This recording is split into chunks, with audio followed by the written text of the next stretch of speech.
Bangladesh bank employees federation আমরা 11টা bank নিয়ে এই ফেডারেশন তৈরি করছি। এটা আমাদের সম্মানিত সভাপতি মোহাম্মদ রফিকুল ইসলাম এবং আমাদের সম্মানিত সেক্রেটারি জনাব বাসার, উনি আছেন শিল্প ব্যাংকে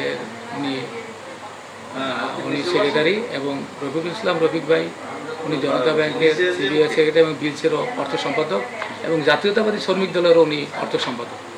তো আমরা ওনাদেরকে নিয়ে এবং আমরা বিভিন্ন ব্যাংকের সবাইকে নিয়ে আমরা এই ঐক্যবদ্ধ হওয়ার চেষ্টা করছি এবং সাফল্য পাইছি। এবং আমরা চাই এই 11টা ব্যাংক মিললেই আমাদের ব্যাংকের যত দাবি দেওয়া আছে আমাদের এই দাবি দেওয়া পূরণের জন্য বিশাল এক সহযোগ হবে ইনশাআল্লাহ। কেন মনে হইল যে আপনারা সমন্বয় করে একটা দাবি তুলে ধরবেন, মানে কেন প্রয়োজন হইল? প্রয়োজন হলো আমাদের বিভিন্ন সময় বিভিন্ন দাবি দেওয়া নিয়ে অনেক এককভাবে আমরা আগাইলে সেটা পারতেছি না, তাই আমরা ব্যাংক পাড়ায় আমরা চাচ্ছি যে ব্যাংক সম্পূর্ণ ব্যাংকগুলো আমরা রাষ্ট্রায়ত্ত ব্যাংক এবং প্রাইভেট ব্যাংক যারা আছেন আমাদের সাথে যারা ঐক্যমত এবং বিভিন্ন ব্যাংকের অনেক কর্মচারী সুবিধা বঞ্চিত আছে, আমরা চাচ্ছি এটা সবাই মিল্লা একসাথ হইয়া এই ব্যাংক ফেডারেশনের মাধ্যমে আমরা এটাকে সমাধান করার জন্য চেষ্টা করব। আপনারা জানেন বিগত দিনে উত্তরা ব্যাংকে আমাদের সিবিএর সেক্রেটারি এবং প্রেসিডেন্ট ওনাদেরকে প্রায় কয়েকজন লোকেরকে সাসপেন্ড করছিল এমডি, উত্তরা ব্যাংকের এমডি, এবং তারা আমরা কিন্তু সেটাখানে বিশাল পদক্ষেপের কারণেই তাদের চাকরি আবার ফিরে পেয়েছেন এবং ওই এমডি সাহেব ওই উত্তরা ব্যাংক থেকে যাইতে বাধ্য হয়েছে। আমরা চাচ্ছি সুন্দরভাবে পরিচালনা করবে ব্যাংক ম্যানেজমেন্ট এবং স্বৈরাচার মুক্ত থাকতে হবে। কি মনে হয় দাবি দেওয়া কতটুকু আপনার আশার আলো দেখছেন? অবশ্যই আমরা আশার আলো দেখতেছি। আমরা ইনশাল্লাহ শোনেন 10-এর লাঠি 1-এর বোঝা, আমরা 10টা 11টা 12টা ব্যাংক আজকে যে পদক্ষেপ নিয়েছি আমরা এই পদক্ষেপে যদি আমরা ঐক্যমত থাকতে পারি এবং থাকবো এটা 100%, আমরা সেই পত্রিকা নিয়েই নামছি। আমরা ইনশাল্লাহ এই দাবিগুলো আদায় করার চেষ্টা করবো ইনশাল্লাহ। রূপালী ব্যাংক 1965 সালের এই সংগঠন রূপালী ব্যাংক কর্মচারী সংঘ, রেজিস্ট্রেশন নাম্বার 1049। আমাদের এই সংগঠনের ঐতিহ্যবাহী একটা সংগঠন, এটা সারা বাংলাদেশে সবাই জানে। আমাদের রূপালী ব্যাংক শুধু না, প্রত্যেকটা ব্যাংকেই জানে আমাদের এই সংগঠনের মান মর্যাদা। হ্যাঁ, আমরা চাচ্ছি যে সুন্দরভাবে এই কর্মচারী সংঘের মাধ্যমে আমাদের ব্যাংকের কর্মচারীদের যত অসুবিধা আছেন বা আদায়ের দাবি আদায়ের ব্যাপারে আমরা এটা পূরণ করবো ইনশাল্লাহ। শ্রমিকদের দাবি দেওয়া নিয়ে মেদিনীপুর পালন করা হয়, কিন্তু মূলত আমাদের দেশে যদি সত্য কথা বলি শ্রমিকদের ন্যায্য দাবি দেওয়া এই আমি যতদিন আছি রূপালী কর্মচারী সংঘ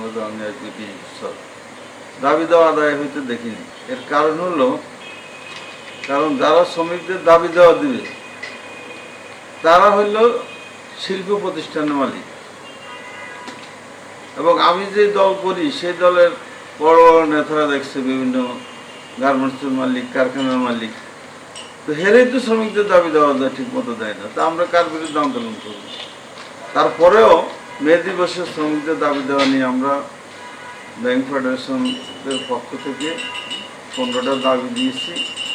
এই দাবি আমরা সারা বাংলাদেশে আমাদের 11টা ব্যাংক মিলে প্রায় 7,000 ব্রাঞ্চ, প্রত্যেকটা ব্রাঞ্চে একটা করে পোস্টার আমরা লাগানোর ব্যবস্থা করতেছি। দিতে হবে দিয়ে দাও, এই স্লোগানটা তারা 15 বছরে শুনে নেই।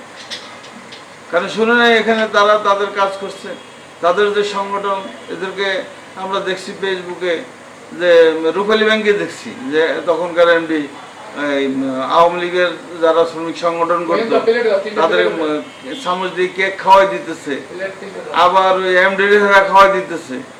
কাজে ওই দিতে হবে দিয়ে দাও এই স্লোগান তারা কোনোদিন শুনে নাই। তো সব ব্যাংকের নেতারা ফেডারেশনের বক্তৃতা দিতেছে যে ভাই আমাদের কোনো দাবি দেওয়া ম্যানেজমেন্ট করে না, আমাদের কোনো সমস্যা সমাধানের জন্য যদি আমরা স্লিপ দিই আমাদের কাজ হয় না।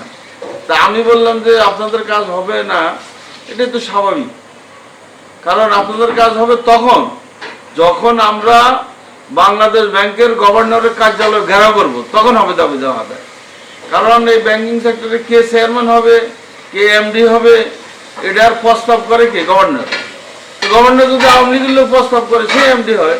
2 নম্বর হচ্ছে সারা বাংলাদেশের কর্মচারীদের জাগ্রত করতে হলে আমাদের এই মে দিবসের এই কর্মসূচির মাধ্যমে সারা বাংলাদেশে আমরা প্রতিটি ব্রাঞ্চে কর্মসূচিতে জানাতে হবে যে এই দাবি দেওয়ার জন্য আমরা নতুন করে আন্দোলন আরম্ভ করছি, এবং আপনারা সবাই এটাকে প্রতিটি ব্রাঞ্চে সকল কর্মচারীর দাবি দেওয়া হিসেবে আপনারা এটা অবহিত হবেন।